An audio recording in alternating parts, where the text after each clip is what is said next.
I would like to welcome you all to virtual land. to YIY Soul Conversations with my very good friend, Jackie O. Jackie is just extraordinary. Jackie is a yoga teacher, a health and wellness coach. Jackie is the founder of the Black Memphis Healers Collaborative. Jackie is a mother, a friend, sister, and mentor to so many, including myself. Welcome, Jackie. Thank you. Thank you. I'm so happy and honored to have you here with us. One of the things that is so many things and ways that you inspire me, like just your soulfulness and like you just brought the awareness of like words like Ashe and Kendrick into my spirit and into my world. And what I love is that you own your space, you own your time, and I feel like it allows the way that you do it. It allows you to have space for others, and so like I love it if I like Jackie, can you do this and this thing, and you be like, yeah, that's my friends and family, and I do that. Oh, Jackie, can you do this? And so like I've always been curious of like how I think when did you know that this needs to be a priority? I need to be a priority. And how do you own that? Because I know people aren't always receptive of it. Yeah, so that's a great question, Libby, and thank you for creating this space and this time for us. This series is exciting. I'll say a couple of things just to kind of frame the answer. One is that I was raised as an only child, and so I always had command over my immediate space and not having to share that with anyone. And my mother was very intentional about the space that we occupied. She and I. Your other hand? No, we're good. I talked my hands. I got one. I'm good. I was very sheltered as a child growing up, but as I got older, my mother allowed me the space and freedom to go and do and explore. She was not necessarily a get out and go social person. She was more of a homebody. And so I was able to strike that balance of being a homebody versus going out and doing. My professional career prior to stepping into the wellness space was in the nonprofit sector, which meant there was a lot of giving, a lot of being on, a lot of rigor. That was a great career for me as a mother because I had 3 sons, and so it was very family friendly. I was able to balance my priorities and go and tend to things at school and still be able to work. But as they got older and I realized, I'm tired, I'm exhausted, it's time for me to make a change. One thing I had always said when I worked a traditional job is that whenever I get really grown and have my own business, I am not working on Mondays. I've said that for like decades because I'm like, the weekend is overrated. Yeah. You really don't get to do all this stuff you envision you're going to do on the weekend, especially if you are a church person. You're in church all day on Sunday, and then the alarm clock is going off at 6 o'clock on Monday. And so I was like, I am not working on Monday. So that was really the impetus for how I flow now through my week, is that unless it is something that's family oriented or an emergency, I don't see clients on Mondays. I don't do anything that requires me to be on. And so that's just kind of how I've navigated that. And so being in this entrepreneurial space, I realized that I would be in the same rhythm of working a traditional job if I didn't build in some of those safe spaces for myself. Mm-hmm. And drawing those boundaries is not easy because you're driven by what it is you need to do. I've got to make this income. I've got to get this proposal in. I've got to pay the bills. And I'm like, ooh, that person needs an appointment. That person needs an appointment. But I just really had to make the commitment very early on that it's okay for you to draw that boundary and just trust that everything you need will happen in the space and the time that you've allowed for it to happen.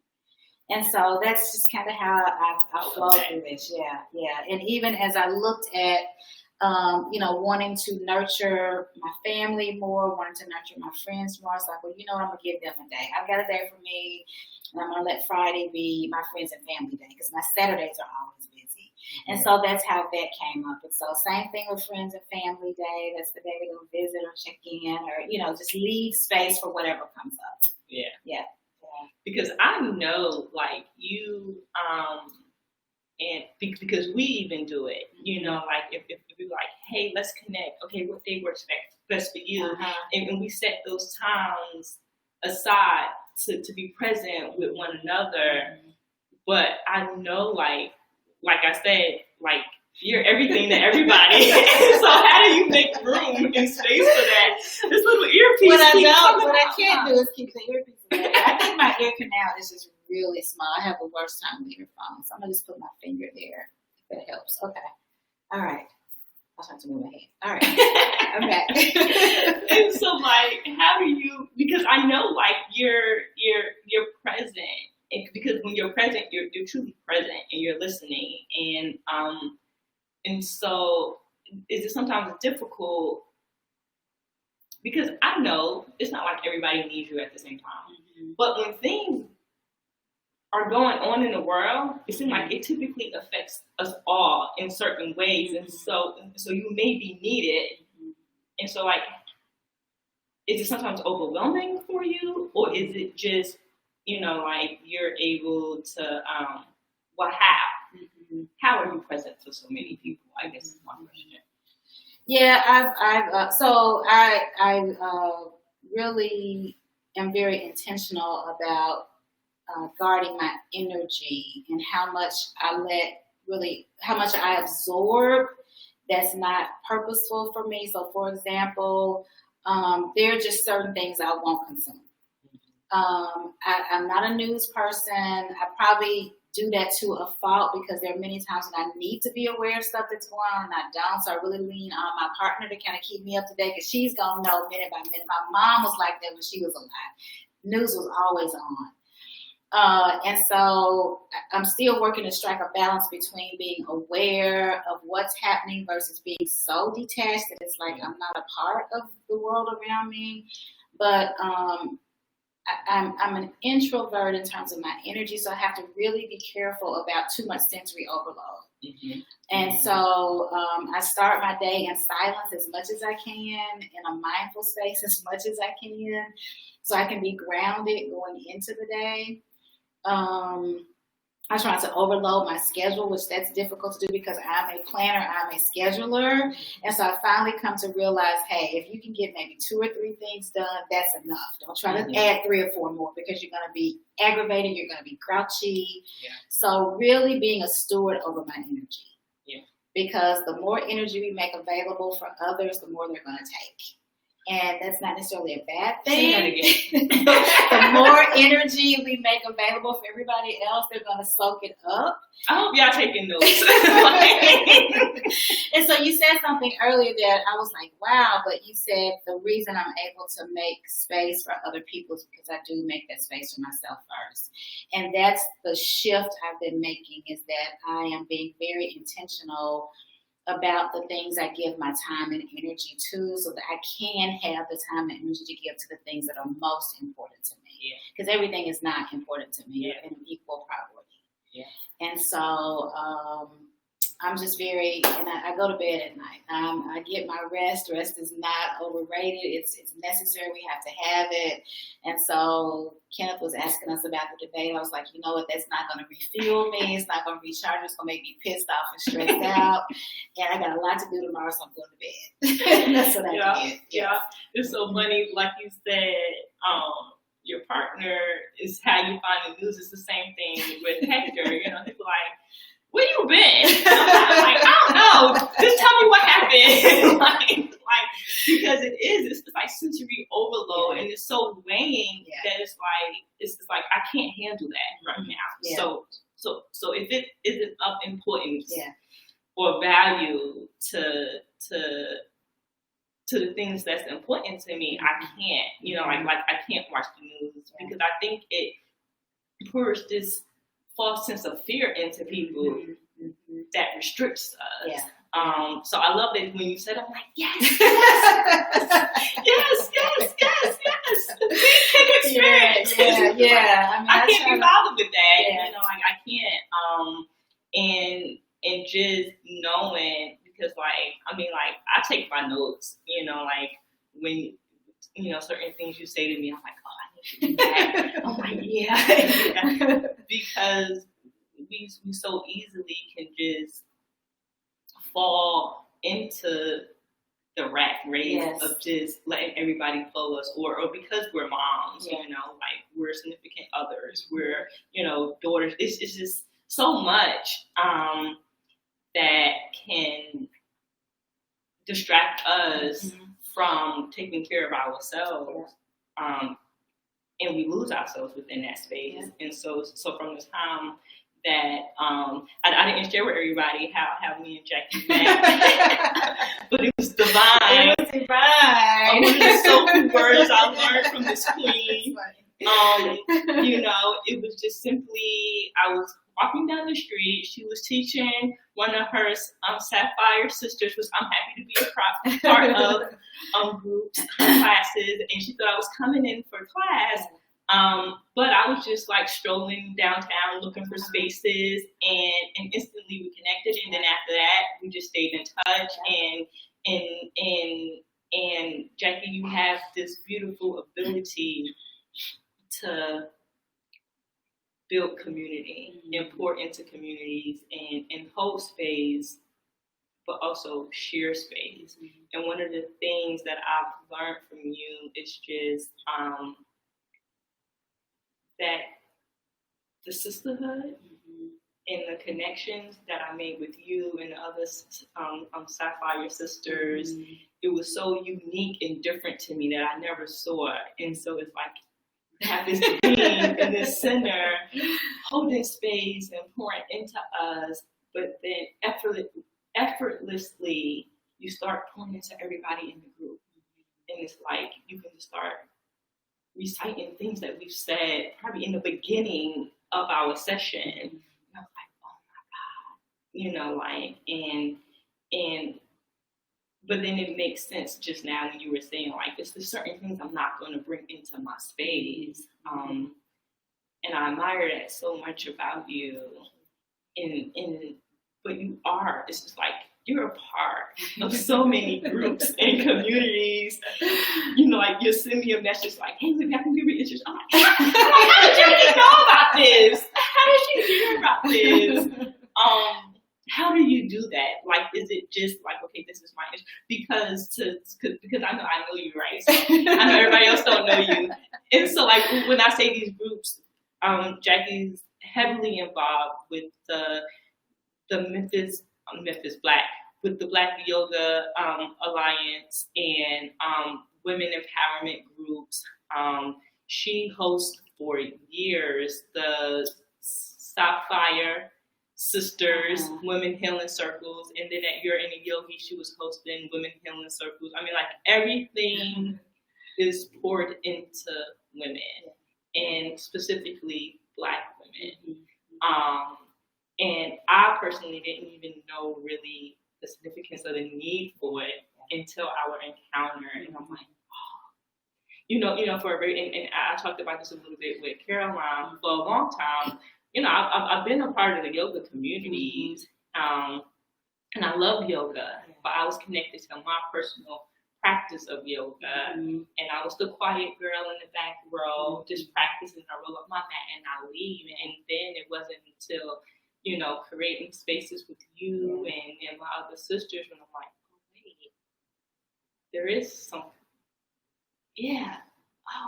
Oh, that's what you mean. Or you know, like and I have beautiful mixed diverse yoga groups that I'm a part of, and I love all these women and men the same, but it is something really special when you're able to connect with your roots. Yeah.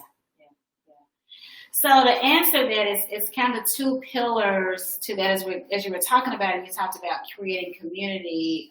My mind immediately went to the neighborhood that I primarily was raised in here in Memphis, which is called the Annisdale community. So for any of you out there who are from Annisdale, you know exactly what I'm talking about.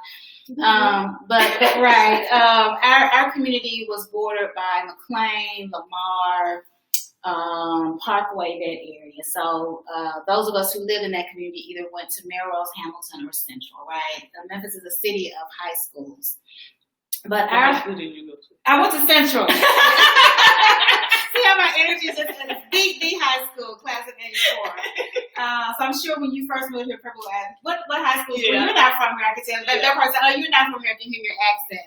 But nonetheless, my grandparents were a pillar in that community. And there were many pillars in that community. But our neighborhood was a traditional Black neighborhood where you had the corner store, you had the men who would congregate together, and they were very respectful of all the women. But our house was the house where people would come when they ran out of their staples, their toilet tissue, their paper towels, their sugar, their flour, whatever it was, they just figured that my grandparents would have it. Oh, wow. And I never saw them turn anybody away. They were working class people. They were not highly educated. But they always had enough for us and everybody else. And that was just the fabric of our community. And so now that my grandparents and my mom have transitioned, those things have moved up like in me. They were always there, but it's like now I'm like, oh, wow, that's how that has helped to shape my life. And so that was such a strong part of who we were. We didn't have a lot. We didn't really know we didn't have a lot because we always had what we needed. And so that's a part of that shaping around the importance of community. And even though we have left the community and gone to aspire for other things, that yearning and that special feeling is just still there. The other part of that is my introduction to Strengths Finder. It is a inventory that helps you to understand what your natural strengths and gifts are. And so I was introduced to that when I worked in the nonprofit sector. And so one of my strengths is connectedness. And so I feel that self-awareness is really important for us to understand why we do certain things, why we gravitate toward certain things, why we gravitate away from certain things. But just bringing people together is one of my strengths. And I may not stay in the midst of it, but it's like I just ask Hector about something, I'm going to connect him and pass him off. And so that's easy for me to do. Some other things are not so easy, but that is one thing that comes natural to me. And so I really try to use my strengths in service to others versus trying to push a ball uphill with something just that in my thing. Yeah. And so that's just kind of how that happens. I enjoy that. I'm energized by that. I love to do that. And so for me, it's easy and it's simple and it's fun and it's fulfilling and I love it. And my role is just to bring the people together because everybody that comes together, they have what the other person needs. They have a secret sauce. Yeah. I'm just the one that says, hey, let's show up and get together. But it's so beautiful because it's like, yes, that's just magic. You know, like you just sit and it's just like, oh wow. Yeah. And it's like the beauty of the beauty personally for me from the women healing circles is that you have no idea who you're sitting next to. No. And you first connect on a spiritual level. Just having this connection of like, I see you. And then you like, what? It's so beautiful in that way. Yeah. And like I said, you are you've been a part of the Black Yoga Alliance for a number of years now. And recently, a couple of years, you founded the Black Memphis Village Collaborative. What's the why behind the Black Memphis Village? Yeah. So the Black Yoga Teachers Alliance honestly found me. I was trying to remember how did I learn about that. I think it may have been a Facebook ad that popped up. I cannot track it back to the exact place that I found it. But I discovered them just as I was transitioning from my nonprofit career. And I was like, okay, God, this is a sign that I'm on the right track. And so the Black Yoga Teachers Alliance was founded, it's been a little over 5 years ago, by two very powerful Black women who are Black pioneers in the yoga space. They've been practicing for over 30 years. They practiced in India, and they've sat under some of the world-renowned yoga masters. But they were inspired and moved to start an organization to support Black yoga teachers because of just some of the barriers that existed in the yoga space, but also recognizing the power of yoga to unify everybody and the power of yoga to heal. And so I had a chance to go to the Kripalu Center for Yoga and Health in Stockbridge, Massachusetts for, it was either the first or second conference they had. And so it was just a life-changing experience to be in the room with that many Black yogis from all over the United States, but all over the world, who came for the purpose of supporting us personally in our practices, but also to empower us and elevate us as practitioners and teachers to go back to our communities. And so from that, I was like, oh my God, it was like an experience that I just can't even put into words. Men were there, young, old. It was just the most affirming experience. I know the next one we said that we were going together. Yeah. Well, I know you're going, so yes. Well, hopefully it's supposed to happen in 2021, so hopefully they'll be able to do it in person and not virtually. I'm not sure what'll happen by then, but so it wasn't set up where they had chapters or whatever. Just it wasn't structured that way because it was still a new organization. So I thought, we need something like that in Memphis because I started to be aware of all of this amazing talent we had. You had just opened up your Inner Yogi is in the process of opening it. I knew about Yo over when at the time she was at a former yoga studio. I had met Azariel. I'm like, there is a lot of talent in our city around holistic health and alternative healing. We need to come together.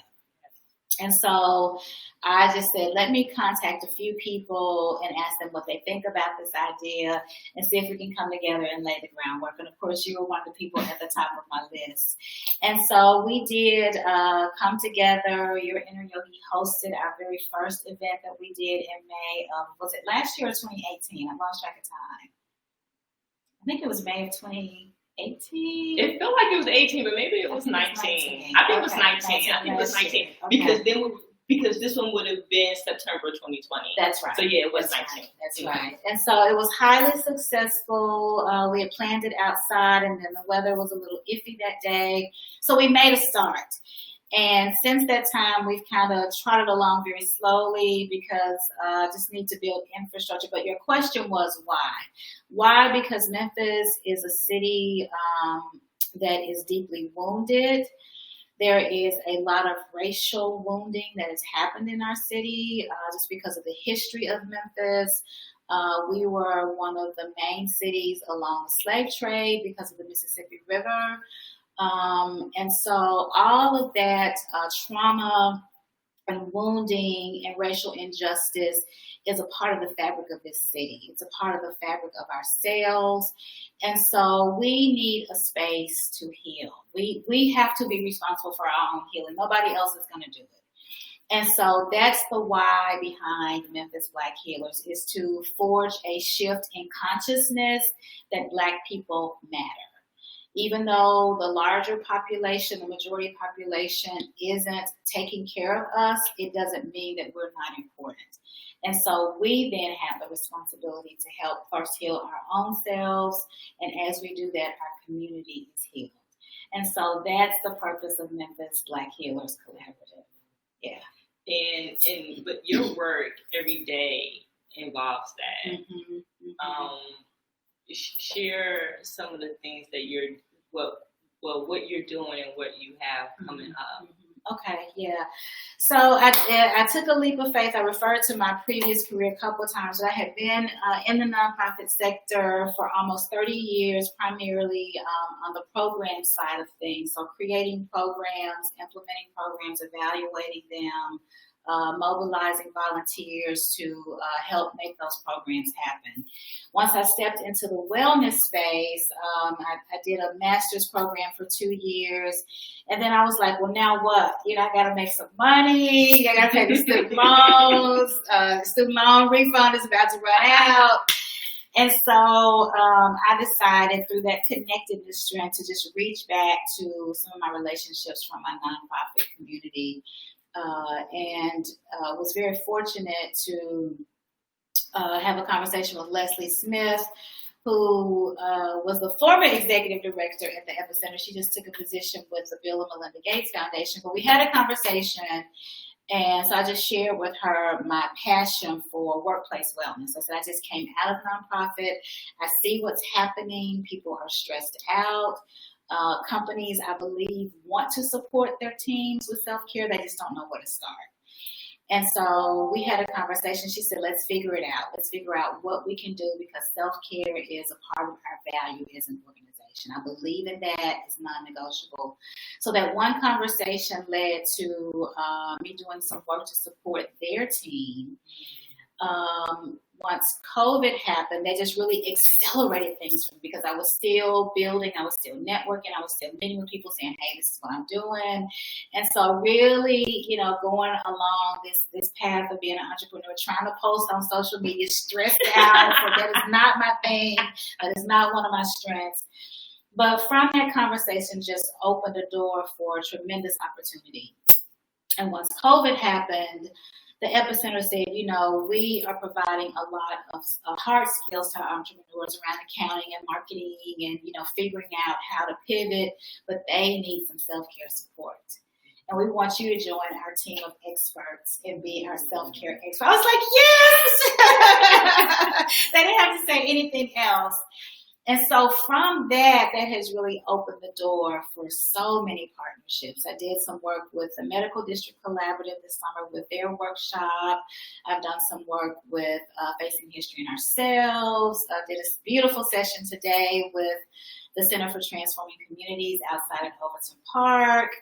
And so Bridge is about to start doing some work. We just started doing some work with their students.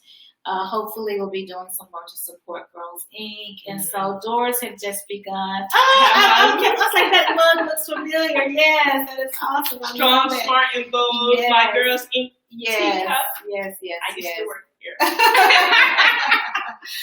But, Memphis is a city built on the work of the nonprofit sector. We have over 3,000 nonprofits in our community, and that's the fabric of who we are as a community. We're resilient, we are givers, we're philanthropic, but we do it at the demise of our own health and wellness and self-care.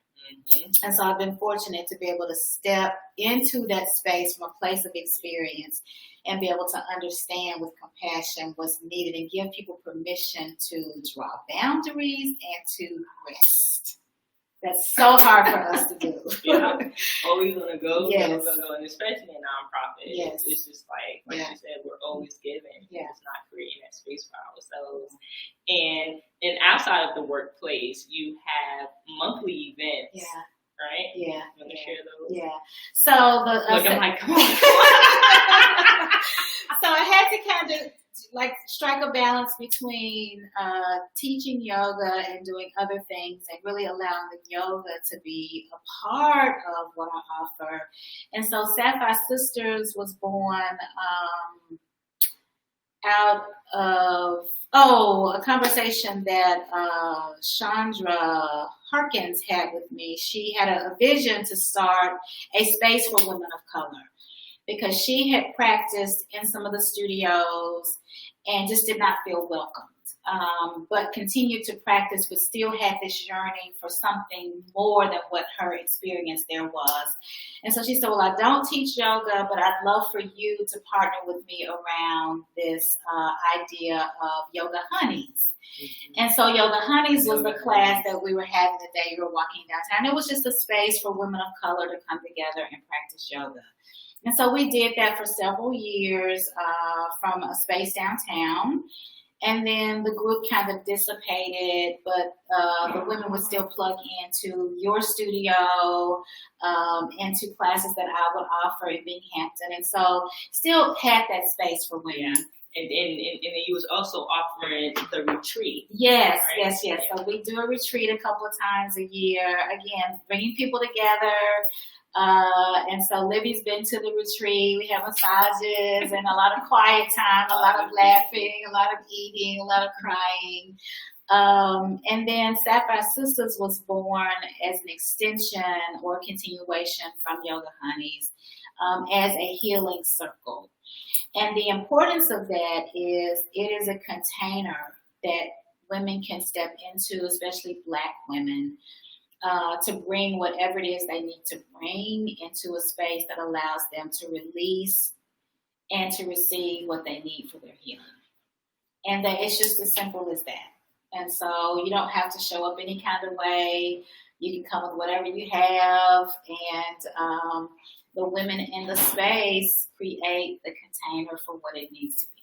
I just hold the space. And it's so interesting because personally, I know because you host it every month, and I get my invitation every month, and I'm like, okay, I'm going to come.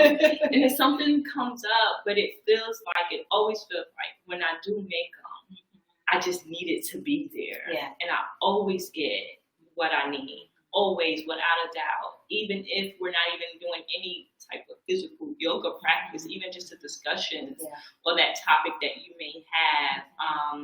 I remember the last one at the studio that I was at, and we were just like crying and like spilling out stuff. But it was an exercise, and it was just like with my partner. It was a stranger. I didn't know her, but we were sisters, and we sat in front of each other, eye to eye, and just shared. And I was just like, oh my God, I've never done this before. It's like so many things that I practiced and experienced in your classes I haven't done anywhere else. But like I said, it's exactly what my soul needed at that time.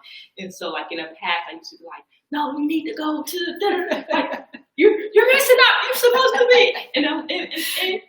And you taught me, I just need to breathe, just relax.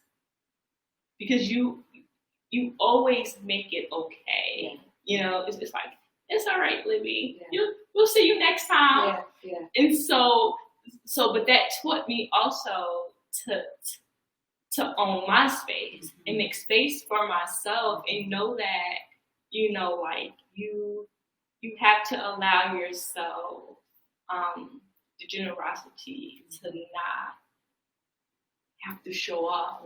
Like when you show up, you're showing up, to hold space and to share the space, but you need to allow yourself just that generosity to not show up sometimes, and it's okay. I think, but I think some of it has also been because Jackie has been my health and wellness coach as well. Yeah, put that plug in. Accepting the clients. Well, maybe not, because I'm really busy with contracts. Anyhow. But I think some of that has been that in the past and growing up, like with friendships, I've had friendships that put this guilt thing onto me. Like I needed you and you couldn't, and through the yoga practice too, I've learned that's their own thing that they need to work on. You can't take that on, But in real time, you've taught me how to do that.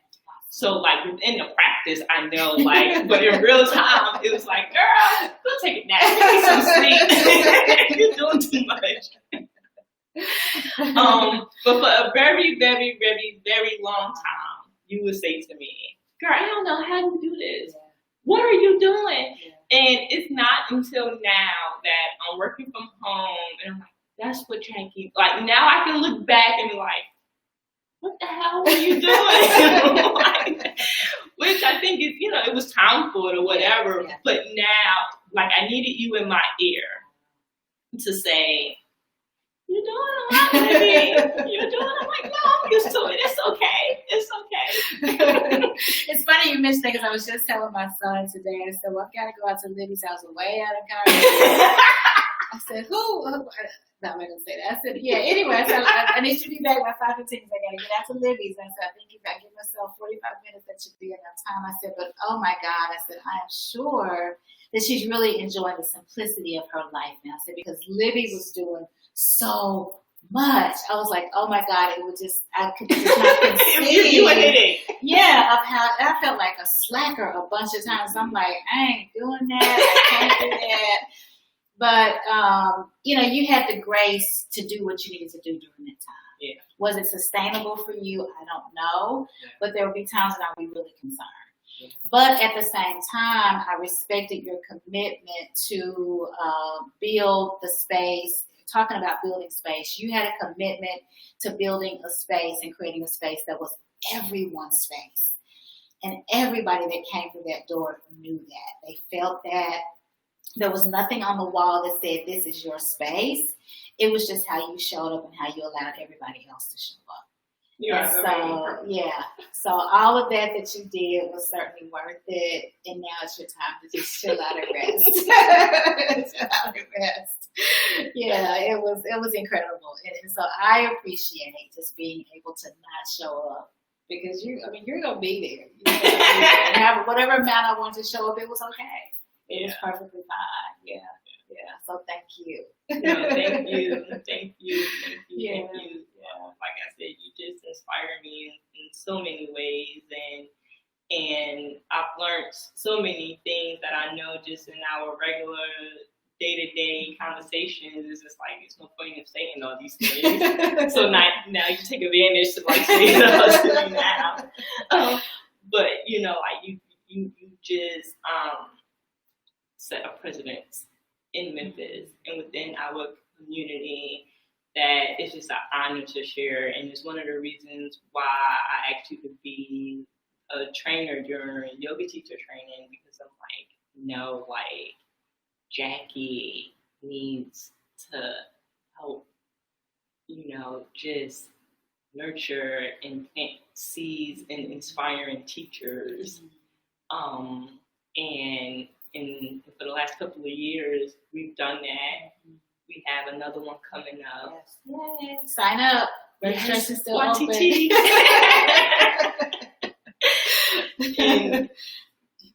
But it's a beauty to also see how, and you say it in YTT, how even you've grown from from YTT, and for us to be partners within that training and mingle and flow, and it's been such a beautiful experience and an ongoing one. And so I think just the symbolization of friendship and sisterhood, and you sometimes it's tough for me to be like, yeah, Jackie, my friend.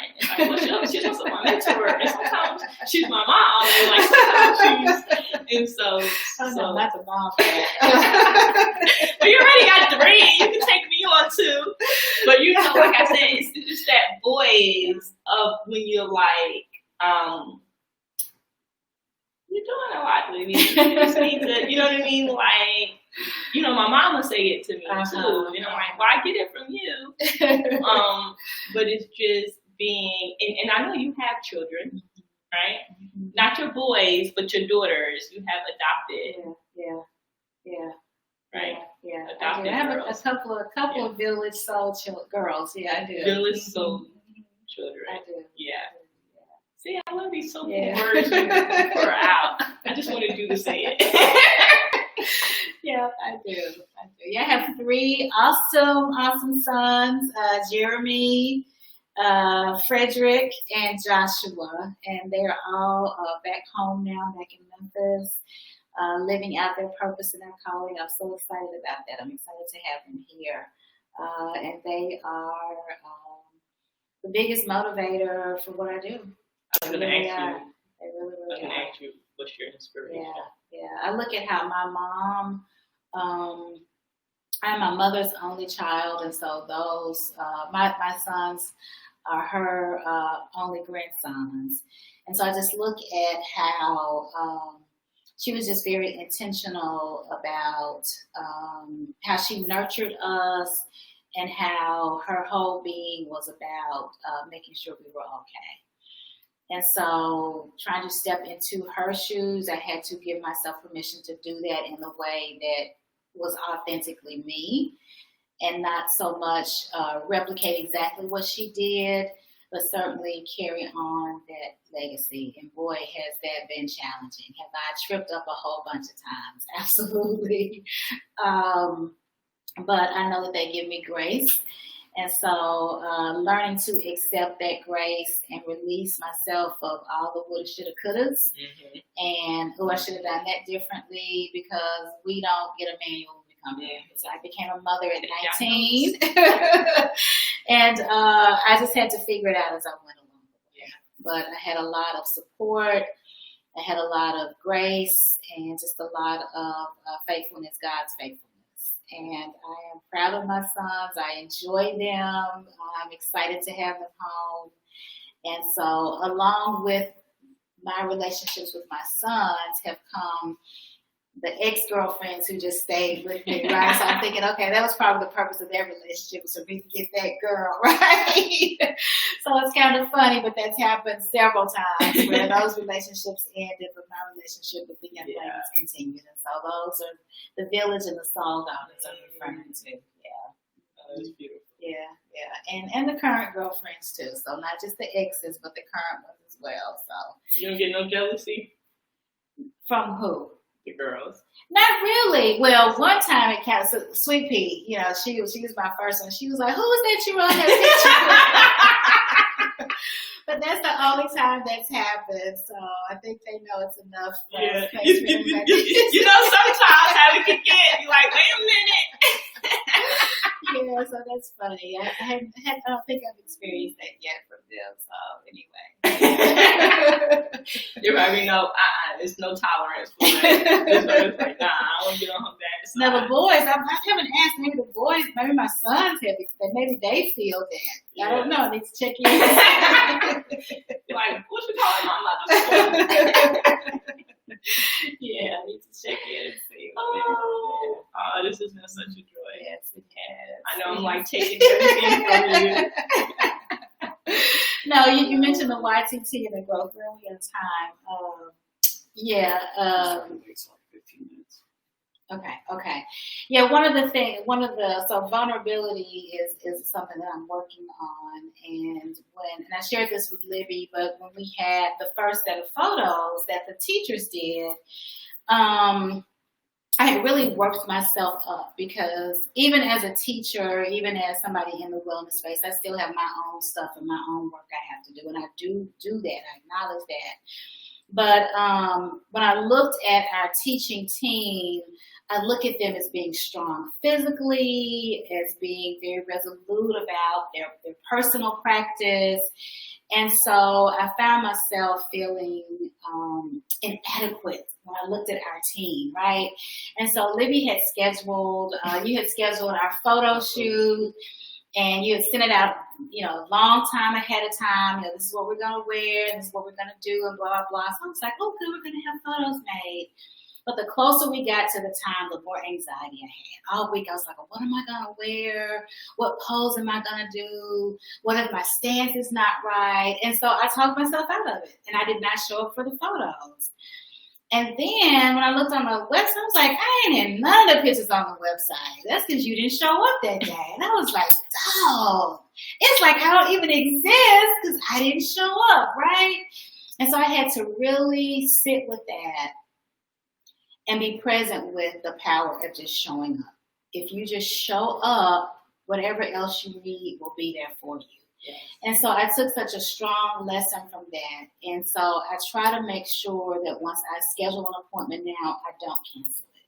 Yeah. Or if I say I'm going to be somewhere, I'm going to show up. Because growing up, I went through this thing of everything being too good to be true.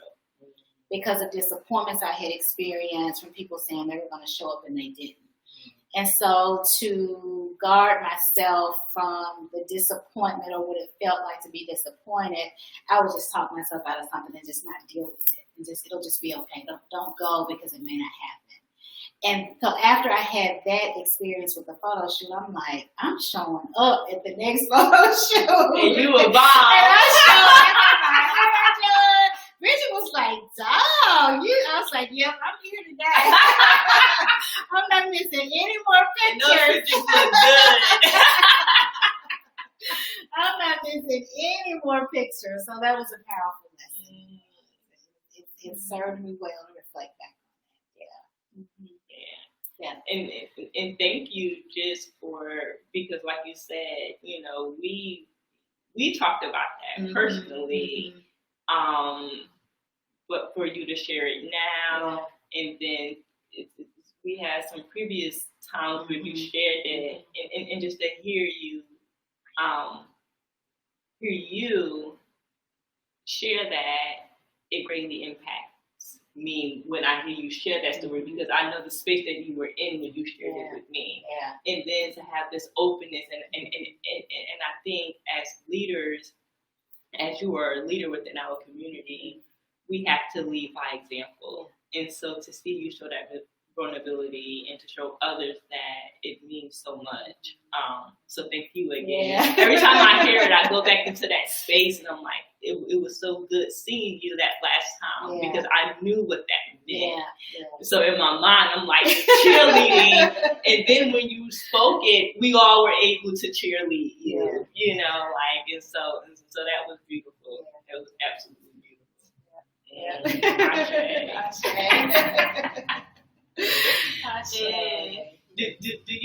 You've been dropping jewels this whole time.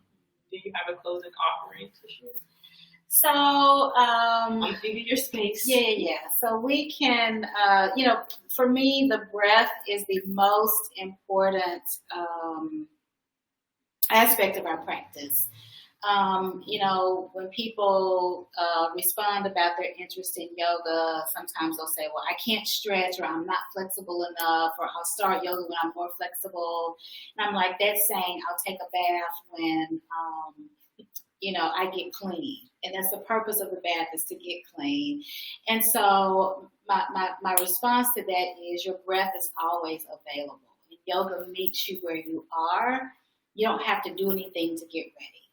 But even in the absence of your physical practice, the pranayama, the breath, is one of those 8 limbs. And it is the most important, because if we're not breathing, we're not alive.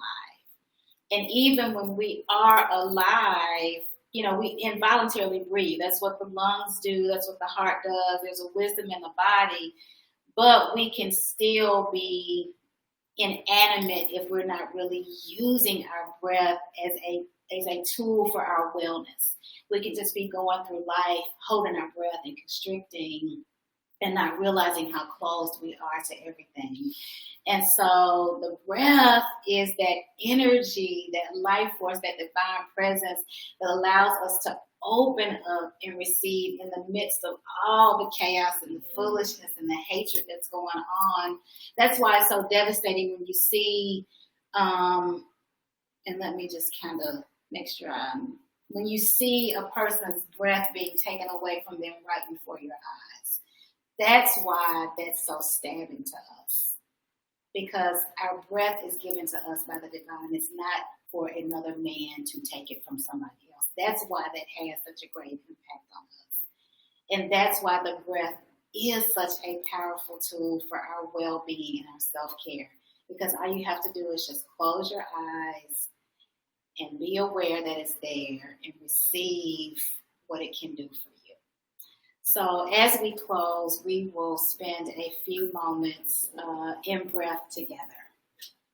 with your feet connecting to the floor. If you're sitting on a chair, if you're standing, wherever you are, just feel your feet on the surface that's connecting with your shoes. If you want to take your shoes off, whatever feels right for you. Feeling your sits bones on the surface beneath you. Relaxing your shoulders away from your ears. And just begin to breathe in slowly and deeply through your nose.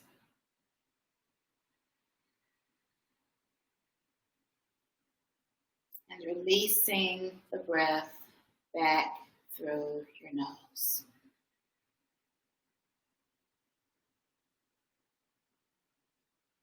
Breathing in into the belly,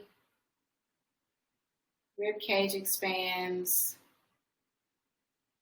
heart space and lungs expand.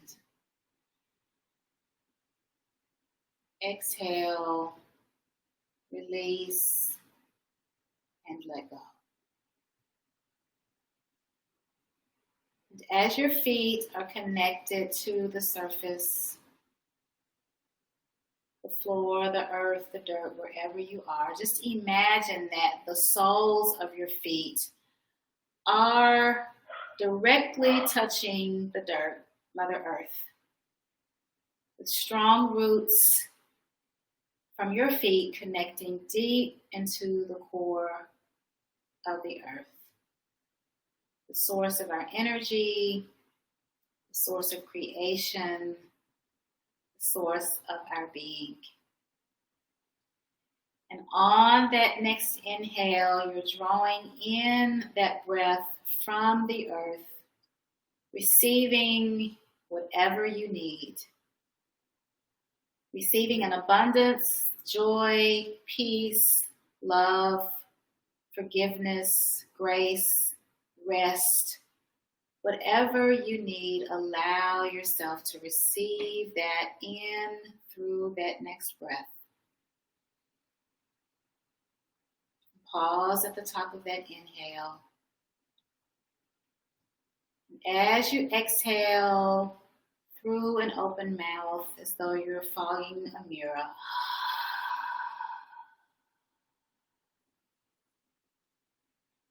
letting go and giving back over to Mother Earth whatever does not serve your best and highest good. Just release it and let it go.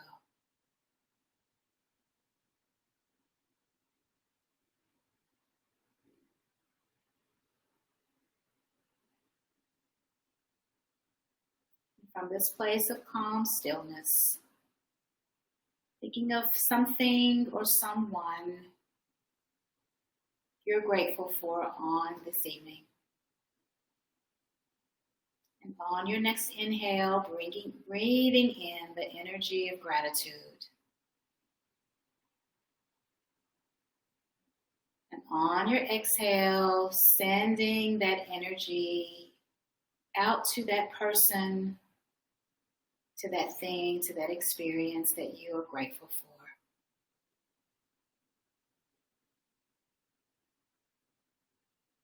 I invite you to bring your palms to prayer pose with your thumbs connecting at your heart space.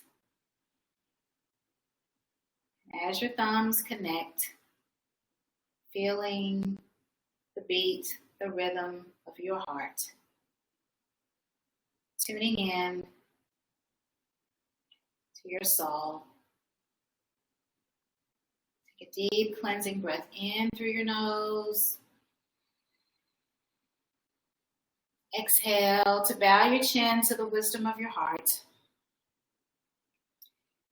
Just smile and give thanks for showing up for yourself on today in whatever way that you showed up for you. Appreciating all who make up our community, your community.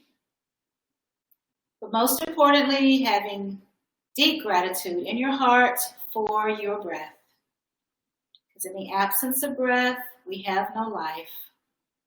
But in the presence of breath, we have life and life more abundantly.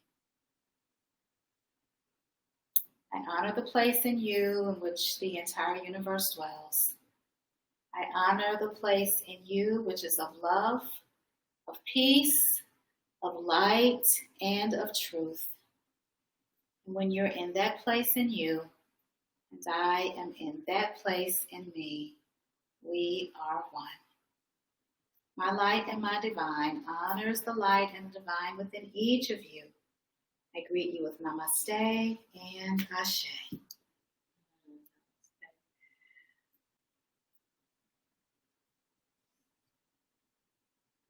So beautiful. Thank you. Love you. Love you too. Thank you. Thank you. Thank you. Okay. Thank you, guys. So, are we out of time? Can we announce the series? Oop, I just finished it. Okay. So sorry. That's okay.